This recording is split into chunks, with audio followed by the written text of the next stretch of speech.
வாங்க மீன் குழம்பு வைக்கிறது எப்படின்னு காமிக்க போகிறேன். இன்னைக்கு மீன் இறால், அப்படியே பாறை மீன் எப்படி இருக்குது பாருங்கள். பாறை மீன் சரியான மீனுங்க, ஓடுற மாதிரியே இருக்கா. அதுக்கு உண்டான ஏற்பாடெல்லாம் பண்ணிக்கிட்டு இருக்கேன் பாருங்கள். புளி, தக்காளி 2, ஒரு மாங்காய், ஒரு பூண்டு, வெங்காயம், கறிவேப்பிலை, பச்சை மிளகாய், அப்புறம் இங்கிட்டு பாருங்கள் தேங்காய் பால் போட்டு முந்திரி பருப்பு போட்டு இன்றைக்கி சமையல் பண்ண போகிறேன். யார் யாருக்கு பிடிக்கும்னு சொல்லுங்கள் இந்த மாதிரி மீன் குழம்பு. வணக்கம். வாங்க, கடுகு போட்டாச்சுங்க. கடுகு போட்ட பிறகு சீரகம், லைட்டாக சோம்பு, அப்படியே தூக்கி பச்சை மிளகாய், சரியா? பச்சை மிளகாய் போட்டதோட பூண்டை போட்டு விட்டுருங்க. பூண்டை போட்டு விட்டுட்டு தலைவன் கருவேப்பிலையை தூக்கி போடுங்க. தூக்கி போட்டிங்களா கருவேப்பிலைய? எல்லாம் போட்டு அப்படியே லைட்டாக வதங்கின பிறகு பார்த்துங்க, இது மண் சட்டி. டம்மு டம்முன்னு போட்டு இது பண்ணிங்கன்னு வைங்களே, சட்டி கதமாயிரும். சரியா? இதெல்லாம் அடுத்து என்ன பண்ணுறீங்கன்னா, தலைவர் வெங்காயத்தை தூக்கி போடுவோம். ஓகே, வெங்காயத்தை போட்டாச்சு. அது வெங்காயம் அது மணக்கணும். இதெல்லாம் யாருக்குன்னா சிங்கிளாக இருக்குன்னு பார்த்தீங்களா, அவங்களுக்கு தான் இந்த சமையல் பண்ணி காமிக்கிறேன்.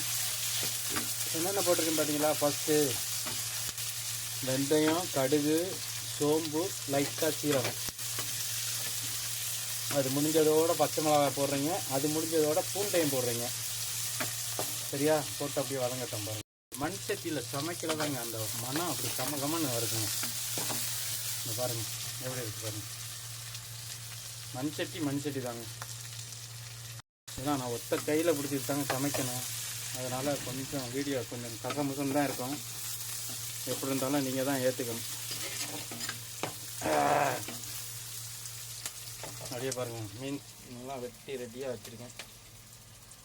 தக்காளி ரெடியாக இருக்குது.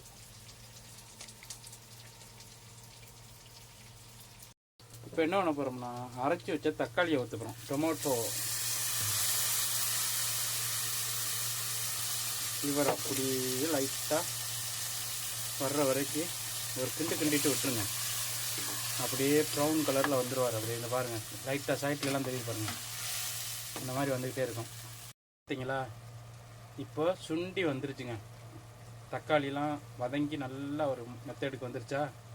இப்போ என்ன பண்ண போகிறோம்னா, கரைச்சி வச்சுருக்கோம்ல புளி, உப்பு, மிளகாய் பொடி, அதுக்குள்ளே மசாலா, மீன் பொடி எல்லாத்தையும் சேர்த்து கரைச்சி வச்சிட்டோம். இப்போ இவனை தூக்கி இது தலையில் ஊற்றி இறக்க போகிறோம். எப்படி இறக்கியாச்சா?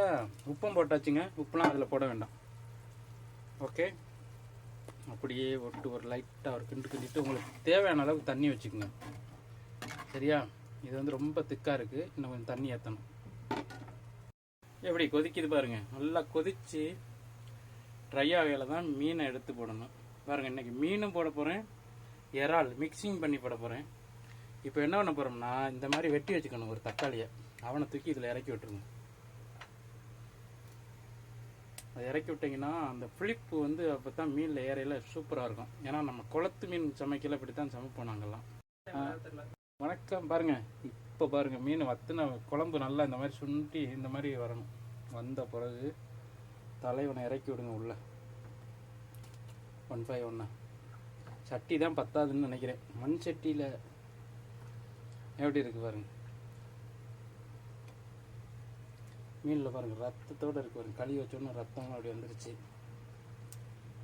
ஒரு வித்தியாசமான குழம்புங்க அன்னைக்கு. ஃபுல்லாகிடுச்சு, சட்டி ஃபுல்லாகிடுச்சு. சட்டி தான் பத்தாதுன்னு நினைக்கிறேன். 4 மீன் போட்டிருக்கு. உள்ளே போகாது, ஃபுல்லாகிரும்ல சட்டி.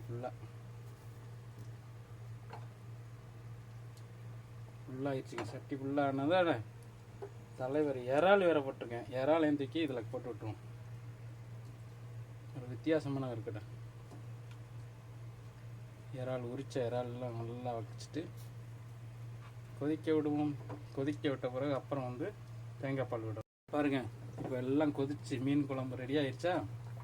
இப்போ விடுங்க தேங்காய் பாலும் முந்திரி பருப்பு. முந்திரி பருப்பு இல்லைன்னா தேங்காய் பால் மட்டும் விட்டால் போதும். எனக்கிட்ட முந்திரி பருப்பு இருந்துச்சு. அப்படியே விட்டு லைட்டாக ஒரு கொதிக்க விட்டு அப்புறம் இறக்கலாம். கொதிக்கணும். அடுப்பு ஆஃப் பண்ணியாச்சுங்க. இங்கே பாருங்கள், மண் சட்டியில் வச்சோம்னா அந்த சூடு இருந்துக்கிட்டே இருக்கும். அலுமினியத்தில் இந்த மாதிரி இதுலலாம் அது வராது. இங்கே பாருங்கள், அடுப்பு ஆஃப் பண்ணிட்டு பார்த்தீங்களா, தெரியுதா? இதாங்க மண் சட்டியோட அற்புதம். அதனால தான் குழம்பு டேஸ்ட்டாக இருக்கும். எல்லாம் முடிஞ்சு ஆஃப் பண்ணியாச்சு. நீ சாப்பிட வேண்டியதான். அப்படியே பரங்கிக்காய் கூட்டு பண்ணிக்கிட்டுங்க, அது பரட்டல் பண்ணிக்கிட்டுங்க. அது மீன் குழம்பு ரெடியாக இருக்குது. ஏன்னா பரங்கிக்காய் வாங்கினது வேஸ்ட்டாக கிடஞ்சி அதோட போட்டு இது பண்ணி ஃபைனலாக முடிஞ்சுங்க. சாப்பாடெலாம் முடிச்சிட்டோங்க. நன்றி, வணக்கம். அடுத்த வீடியோ சந்திக்கிறேன்.